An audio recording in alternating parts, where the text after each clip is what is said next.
Schnarchen kann echt nerven, egal ob bei dir selbst oder bei deinem Partner. Aber keine Sorge, für jeden Schnarchtyp gibt es gezielte Hilfsmittel, die wirklich helfen können. In diesem Video zeige ich dir die besten Tipps und Tricks für Nasen-, Mund-, Zungen- und OSAS-Schnarcher, inklusive Preisen, Vor- und Nachteilen und einer ehrlichen Einschätzung, was wirklich funktioniert. Also dranbleiben, es wird praktisch und konkret. Für Nasenschnarcher. Da sind Nasenspreizer meine erste Empfehlung. Das sind kleine Kunststoffteile, die du in die Nase steckst. Sie halten die Nasenlöcher offen und weiten die Nasenflügel. Der Kostenpunkt ist so zwischen 10 bis 20 Euro. Sie halten ungefähr, je nach Typ, um die 3 Monate. Wie wirksam Nasenspreizer gegen Nasenschnarchen wirken, ist jedoch ziemlich individuell und sehr unterschiedlich, wenngleich sie sehr beliebt sind. Sehr ähnlich zu Nasenspreizern sind Nasenpflaster, die kennst du vielleicht von Sportlern. Sie werden auf die Nase geklebt und ziehen die Nasenflügel auseinander. Die Kosten sind so ca. 30 bis 50 Cent pro Pflaster, das heißt pro Nacht.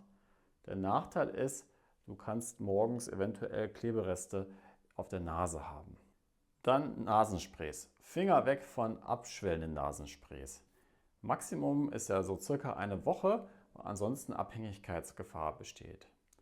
Deutlich besser sind Mehrsatzsprays, Sprays mit ätherischen Ölen oder mein Favorit Nasenduschen, die man dann täglich zur Reinigung der Nasenatemwege nutzen kann. Wenn Nasenschnarchen mit anatomischen Problemen verbunden ist, hilft oft nur der Chirurg.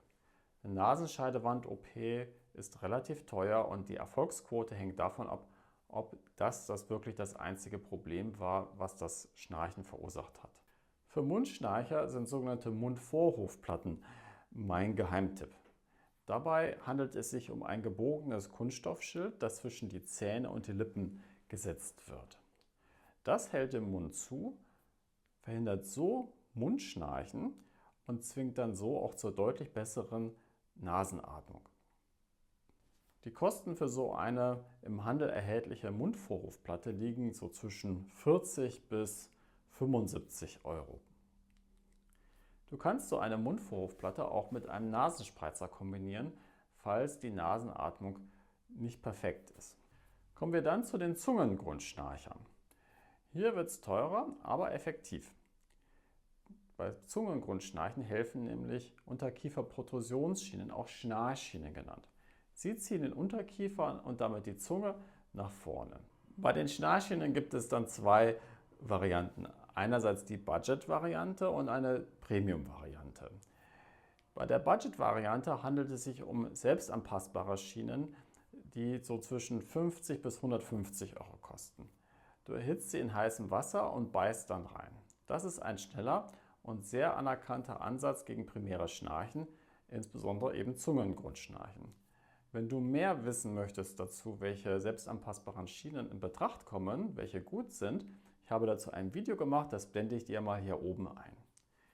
Die Premium-Variante ist die vom Zahnarzt hergestellte Schnarchschiene. Die kostet so zwischen 800 bis 1400 Euro im Regelfall. Wenn du von obstruktiver Schlafapnoe betroffen bist, dann ist für die Therapie dieser obstruktiven Schlafapnoe die CPAP-Maske bzw. die CPAP-Therapie weiterhin der Goldstandard. Bei der CPAP-Therapie pumpt ein Gerät Luft mit leichtem Überdruck in deine Atemwege. Die bleiben dadurch offen und es gibt keine Atemaussetzer mehr. Die Kosten für die CPAP-Therapie übernimmt regelmäßig die Krankenkasse. Eine neuere Alternative dazu sind Zungenschrittmacher.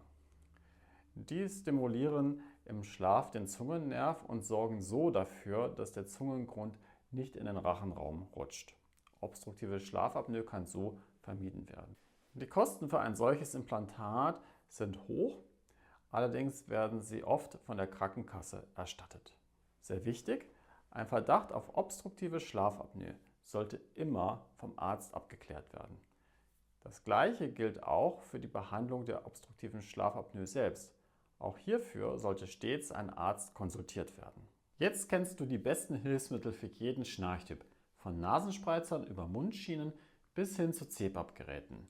Wichtig ist, probier aus, was zu dir passt und hab Geduld, bis du die richtige Lösung gefunden hast. Wenn dir das Video geholfen hat, lass uns doch einen Daumen hoch da und abonniere den Kanal, damit du keine Tipps rund um das bessere Schlafen verpasst.